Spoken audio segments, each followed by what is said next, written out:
Assalamualaikum warahmatullahi wabarakatuh. Bismillah, alhamdulillah, wassalatu wassalamu ala rasulillah Sayyidina Muhammad ibn Abdillah wa ala alihi wa sahbihi wa man walah, wa la hawla wa la quwata illa billah, amma ba'd.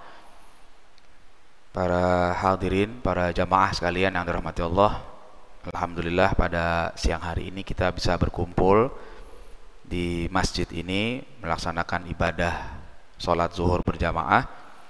Nah, kemudian kita akan lanjutkan sedikit pengajian tematik yang berkaitan dengan masalah haji dan umroh ya.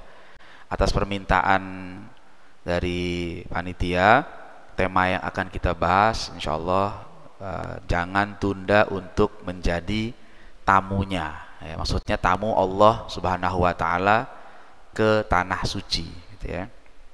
Jadi kalau berkaitan dengan itu, karena waktu singkat, saya juga menyampaikan poin-poinnya saja ya, biar diingat mudah-mudahan dengan baik oleh teman-teman semua. Terkait ibadah haji ataupun umroh ya.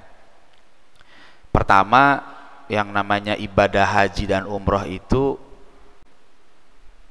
hukumnya wajib ya. Dalam mazhab Syafi'i hukumnya wajib. Haji wajib, umroh juga wajib gitu ya. Kalau dulu waktu masih sebelum tahun 98, masih zaman Pak Harto jadi presiden, Orde Baru lah ya, itu enak tuh kalau haji ya, tahun itu daftar, tahun itu juga bisa berangkat kan begitu kalau zaman dulu tuh. Begitu lepas 98 mulai ada perubahan tuh, banyak tuh, biayanya juga naik ya. Saya ingat banget tahun 97 itu guru saya berangkat haji, waktu itu biayanya masih 7 jutaan ya. Setelah itu kemudian biayanya naik sampai menjadi 25 juta kalau haji itu, terus saja naik. Dan makin kesini bukan hanya biayanya yang naik, tapi juga masa tunggunya ya. Haji itu nggak bisa kita tahun ini daftar, tahun ini berangkat ya. Kuota Jakarta itu paling cepat mungkin 25 tahun kali sekarang ya, jadi lama. Jadi kalau dulu berangkat tahun ini daftar, tahun ini berangkat, sekarang nggak bisa, kecuali mungkin kalau dulu ada furoda ya. Kalau tahun kemarin furoda gagal berangkat karena ada masalah perubahan aturan dari Saudi gitu ya. Atau yang agak cepat haji khusus misalnya gitu ya, masa tunggunya 5-7 tahun, itu pun biayanya lumayan gitu kan. Oke, nggak apa-apa. Nah makanya ketika haji masa tunggunya lama, marak umroh sekarang tuh. Sekarang umroh itu, kalau umroh kan waktunya nggak nunggu waktu haji. Umroh itu bisa sepanjang tahun, kapan saja boleh, selama bukan waktu haji. Kalau waktu haji nanti sudah ditutup oleh pemerintah Saudi. Akhirnya banyak orang umroh ya, umroh. Nah jadi bagaimana kalau kita belum haji, umroh dulu apa haji dulu ya. Nah kalau melihat situasi, sebenarnya memang yang paling wajib haji dulu. Kalau haji umroh pasti tuh, kalau haji umroh pasti dilaksanakan karena satu paket, nggak mungkin dipisah antara haji dan umroh. Tapi kalau umroh kan nggak bakal haji kalau hanya umroh doang. Tapi melihat kondisi yang seperti ini belakangan, para ulama kemudian mengubah pandangannya. Karena nunggu haji lama, oke, berangkat umroh dulu saja gitu. Karena dalam satu hadis Nabi itu kalau dihadapkan dua persoalan, dua urusan antara yang berat dan yang ringan, Nabi selesaikan yang ringan dulu. Jadi satu-satu selesai. Yang kecil-kecil nih, udah sekarang kalau nunggu haji lama susah, ya sudah bisa umroh dulu berangkat gitu ya. Sehingga nanti mudah-mudahan berangkat umroh, di sana berdoa sama Allah Subhanahu wa taala, Allah izinkan berangkat haji. Ya, mudah-mudahan di masjid ini yang belum berangkat haji semuanya. Yang belum berangkat umroh juga berangkat umroh gitu ya. Mudah-mudahan gitu ya. Nah, jadi itu pertama, ya aturannya seperti itu. Jadi sekarang kalau seandainya berangkat haji lama, sudah umroh dulu deh. Oke, sekarang terkait dengan beberapa hal haji dan umroh, yang pertama ingin saya sampaikan biar gampang diingatnya nih, ada beberapa I, saya sebut di sini 7 I yang berkaitan dengan ibadah haji dan umroh ya. Mungkin haji masih beberapa bulan ke depan. Kalau umroh masih kita bisa kapan saja. Saya baru pulang umroh akhir Agustus kemarin. Nah, yang pertama bapak-bapak sekalian terkait ibadah haji dan umroh itu yang pertama itu adalah ingin. Nah, ingin dulu, ada keinginan. Saya tanya nih bapak-bapak, ingin nggak pergi haji? Yang jawab cuma dikit nih. Ingin nggak pergi haji? Cuma 50%. Ingin nggak? Ingin. Ya, kalau nggak ada keinginan nggak bakal berangkat, Pak. Beneran. Ada orang yang sampai mati nggak berangkat haji, padahal mampu. Kenapa? Memang nggak ada keinginan. Saya punya tetangga dulu di Kampung Melayu begitu, Pak. Kaya, duitnya banyak, rumahnya itu mobil parkir 5 masuk, tapi sampai mati nggak berangkat haji. Kenapa? Nggak ada keinginan. Udah diingetin tetap nggak mau. Sampai kalau guru saya diundang ke acara di rumahnya tuh suka disindir diingetin. Yang kita hormati tuan rumah Bapak Haji Fulan, udah haji belum ya? Gitu. Maksudnya ngingetin, duit banyak ngapain nggak berangkat haji gitu. Kita aja nih yang duitnya 5M apa berapa M ya, kita pengen berangkat haji ya, pengen. Dia duit udah ada, badan sehat. Waktu itu masih zaman Orde Baru kan gampang, tinggal berangkat doang, apa susahnya sih? Tapi wallahu alam sampai akhir hayatnya nggak berangkat haji ya, dia nggak pengen atau gimana. Tapi kalau kata ulama kadang-kadang yang lebih nyakitin begini, Pak. Orang mungkin berpikir dia memang nggak mau berangkat haji, tapi jangan-jangan Allah memang nggak pengen dia nginjak tanah suci. Naudzubillah min dzalik. Saking hinanya. Hati-hati tuh kayak begitu. Ya. Jadi yang pertama I-nya apa? Ingin, ya. Ingin nggak? Ingin ya, haji. Ingin haji, ingin umroh, ingin. Udah pasang tanam. Nah, kalau udah ada keinginan, itu kan gampang tuh nanti ngusahain itu. Orang kalau ada keinginan, dia mikir untuk apa? Ngumpulin. Nah, lanjut I yang kedua namanya infak. Ya, infak maksudnya apa? Siapin. Ya, bekalnya siapin tuh. Bapak-bapak belum berangkat haji. Yang belum berangkat haji. Kenapa belum berangkat? Ada duitnya nggak? Ada. Cuman kadang orang mungkin salah ditanya, Bapak kenapa belum berangkat haji, Pak? Habis duitnya nggak ada. Bohong. Duit ada nggak? Ada, cuman kurang. Kan gitu. Kurang ada 2, ada kurang dikit, ada kurang banyak. Nah, yang mana kita nih? Kan gitu masalah. Kalau dibilang nggak ada duit, bohong. Masa nggak ada duit? Ya nggak? Sekarang haji berapa juta? Misalnya haji 60 juta yang reguler. Ya, yang khusus misalnya 200-an juta. Yang furoda 300-an atau 400. Ada kan duitnya? Ada, cuma masalahnya kurangnya banyak. Ya, kalau duitnya 200, kalau haji furoda 400 juta, kita punya duit 390, dikit deh tuh. Tambahin dikit juga berangkat. Tapi kalau duitnya cuma ada 3.500, ya jauh. Berarti sebenarnya kita bukan nggak punya duit, tapi duitnya kurang. Kurangnya masalahnya banyak. Oke, nggak apa-apa, udah berangkat. Bismillah, nabung deh. Kalau dipikir-pikir, aduh kalau nabung sampai berapa lama? Udah jangan dipikirin, nabung aja dulu. Udah ada keinginan. Sebab gini, Pak, kalau hanya sebatas keinginan, belum ada tindakan, itu belum masuk niat namanya. Itu baru azam. Ya. Tapi kalau kita udah nabung, itu namanya udah niat. Karena kata ulama yang namanya niat itu adalah qasdus syai' muqtarinan bi fi'lihi. Kita berkehendak kepada sesuatu langsung dengan beramal.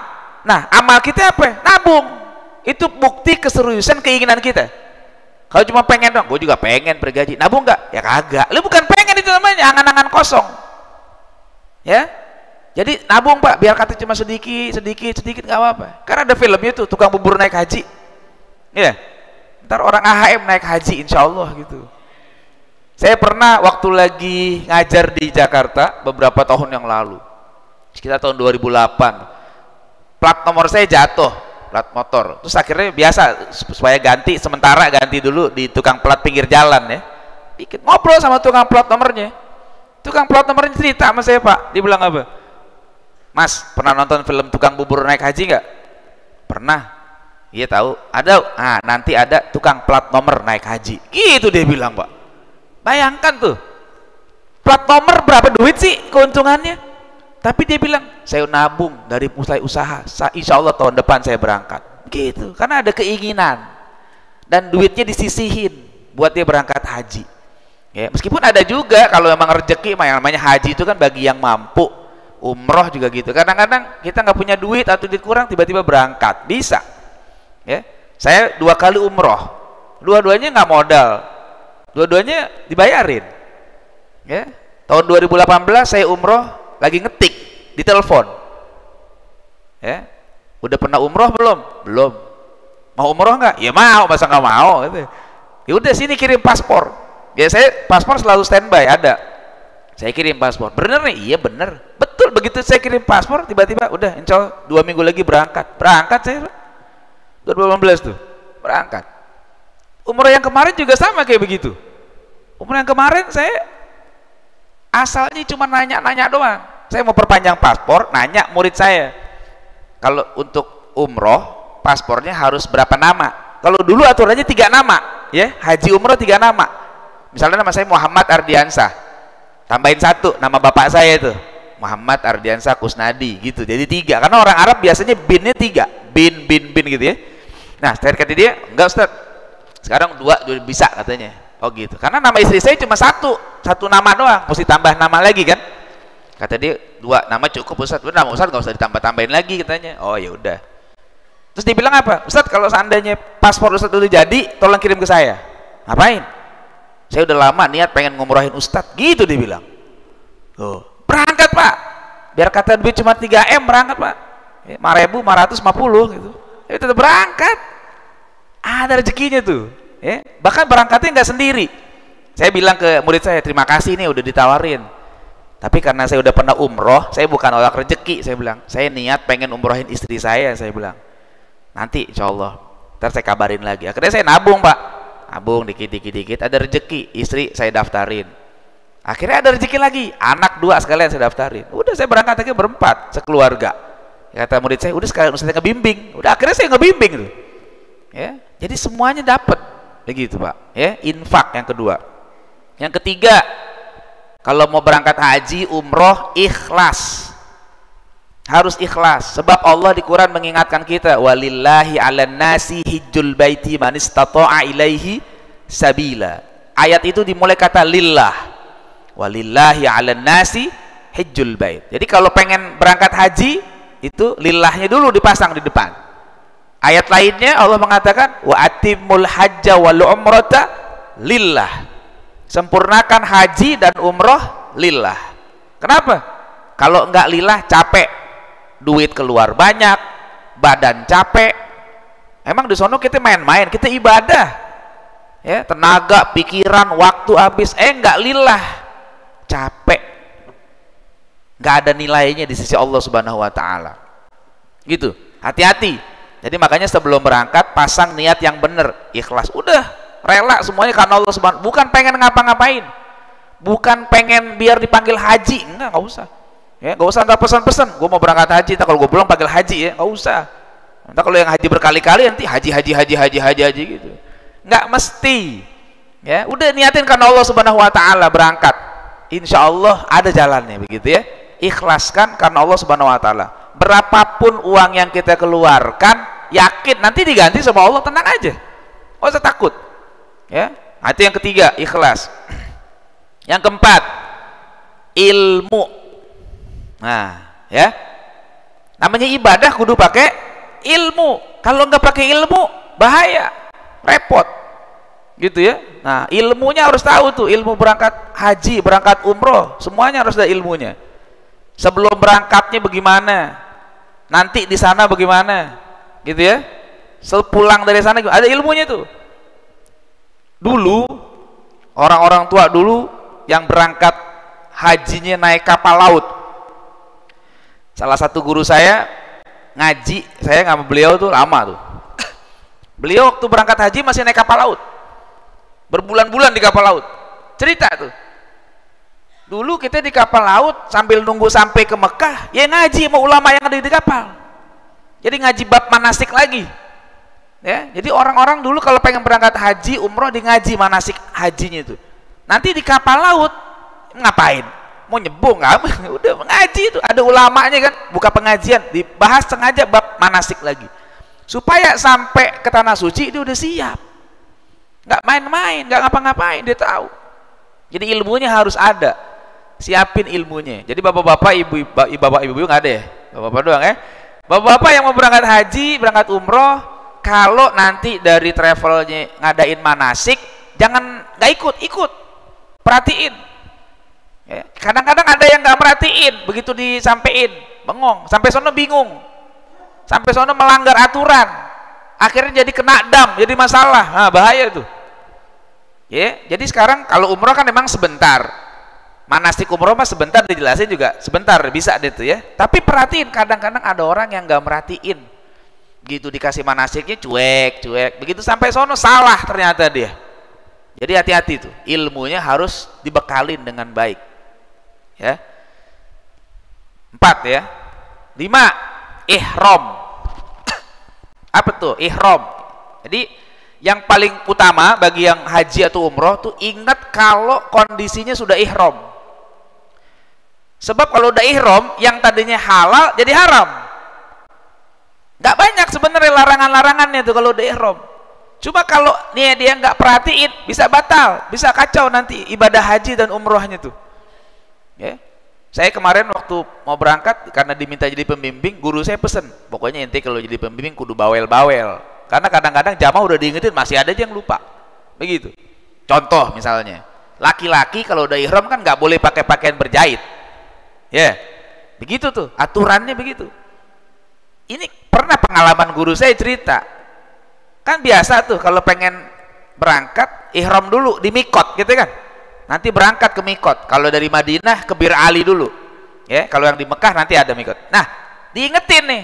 Sebelum kita niat, udah pakaiannya lepas semua nih yang laki-laki nih, jangan ada yang pakai ini, ya. Udah. Udah niat, Pak. Begitu udah kelar niat baru ada yang ngomong, "Ustaz, lupa saya masih pakai kaos." Kan tadi udah dibilangin. Jangan pakai pakaian yang berjahit, harus copot semuanya tuh, kaos-kaosnya, celana dalam dan sebagainya. Kalau perempuan lain lagi.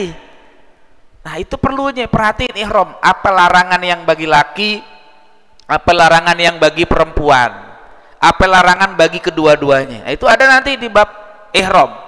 Ya, ihram itu apa? Ihram ada nanti ada mikotnya. Mikot ada dua, ada mikot zamani, ada mikot yama, ada mikot makan. Ya, kalau mikot zaman, kalau bagi haji itu ada mikot zaman. Haji hanya boleh dilakukan di bulan-bulan Syawal, Dzulqa'dah sama 10 sampai 10 Dzulhijjah. Selebihnya udah nggak berlaku. Gitu ya. Kalau umroh sepanjang tahun nggak ada masalah. Ya, kemudian kalau mikot makan tempat, nggak boleh sembarangan orang berangkat umroh haji nggak pakai mikot dulu. Ya, kadang-kadang ada yang salah paham. Ya, begitu dari hotel langsung aja, belum mikot dulu. Harusnya dia mikot dulu. Ya, kadang-kadang orang nggak paham. Ini yang umroh nih kadang-kadang gitu ya. Akhirnya dia pikir langsung dari hotel ke masjid aja, enggak gitu. Dia harus umroh dulu. Kalau yang di Mekah nanti ke Tan'im, biasanya yang deketan, atau Ji'ronah gitu. Kan harus begitu caranya. Nah, makanya harus tahu ihram itu ada larangan. Nanti nggak boleh pakai yang wangi-wangi dan sebagainya. Nah, sehingga apa? Ibadah kita di sana betul-betul sah. Ya, nah, itu jadi namanya ihram. Ingetin. Pokoknya kalau kita ibadah haji umroh, ingetin yang dilarang aja dulu, jauhin deh, begitu, jauhin yang dilarang, insya Allah aman. Begitu juga dengan amalia sehari-hari. Ada sahabat Nabi namanya Hudzaifah ibnul Yaman. Keunikan dia dibanding sahabat lain apa? Kata dia, sahabat lain kalau nanya, suka nanya, "Ya Rasul, amalan apa yang bisa saya lakukan?" Gitu. Kalau Hudzaifah enggak, nanyanya apa? "Ya Rasul, amalan apa yang harus saya tinggalkan?" Nanyanya gitu dia. Hudzaifah tuh beda dengan sahabat lain. Makanya dia dapat gelar Shahibus Sirri Rasulillah. Dia megang rahasia Nabi itu. Kenapa? Karena dia selalu menjauhkan larangan. Sebenarnya ihram haji umrah asalkan kita ingat larangannya aman udah tuh. Ya, udah sisanya ngikutin aja udah begitu. Ya. Tuh yang ke 5. Yang ke-6, I-nya adalah ibadah. Ya, karena kita berangkat haji, berangkat umroh pengen ibadah, ya udah niatnya ibadah, di sana fokus ibadah. Jangan macem-macem. Jangan niat macem-macem. Dan kalau fokus ibadah selalu siap. Kalau di Mekah, di Madinah pengen dapat soft depan, ya datangnya awal waktu. Ya, jangan nunggu qomat baru datang. Kalau di rumah kita iya, udah qomat juga masih dapat soft depan. Apalagi sholatnya sholat subuh.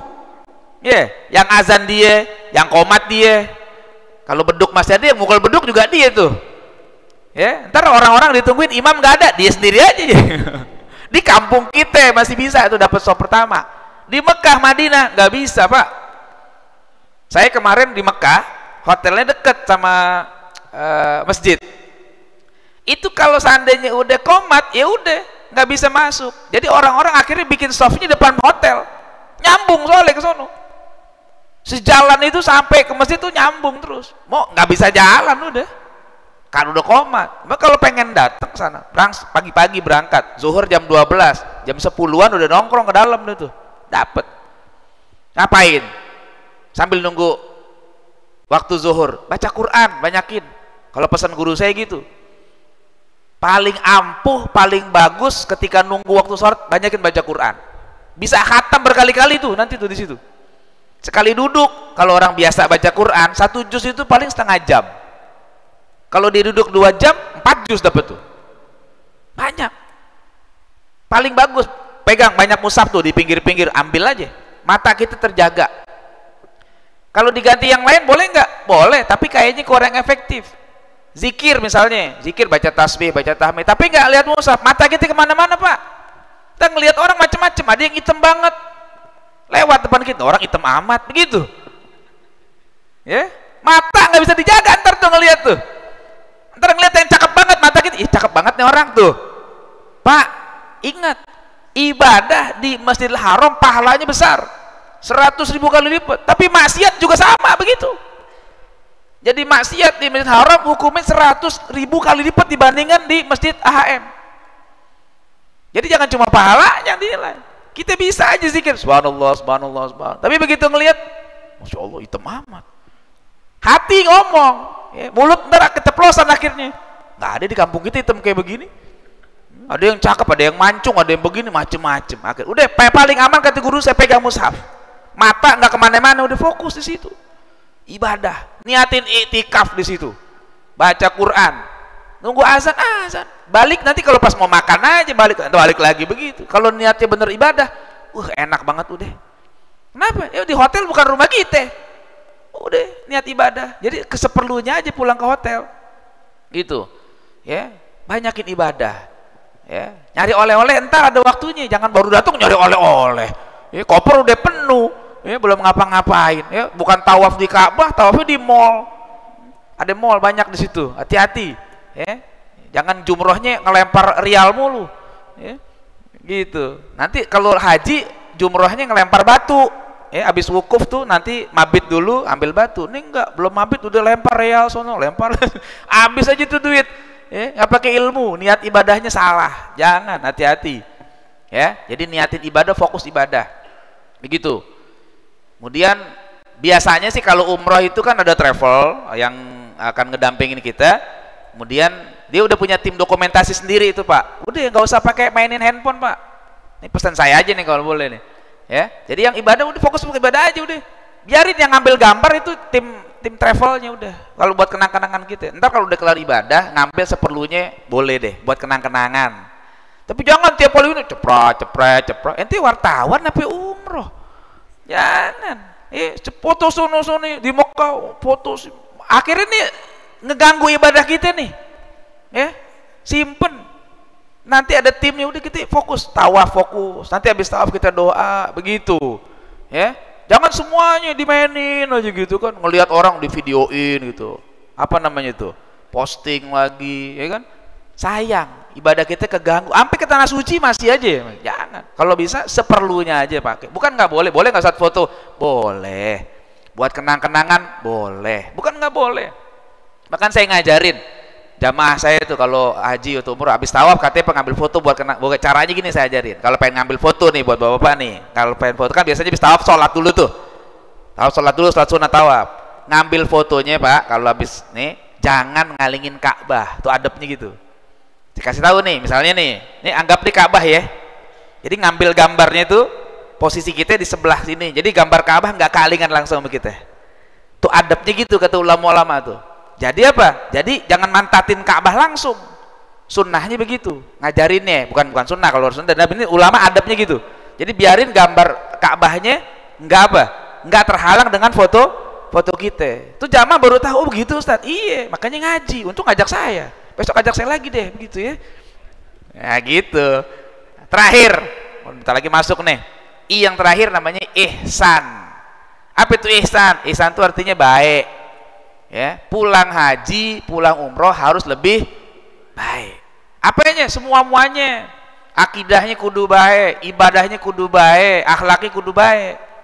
Jangan begitu pulang haji umroh akidahnya tambah gak bener, ibadahnya tambah males. Jarang kelihatan di masjid. Lah kan kemarin udah banyak.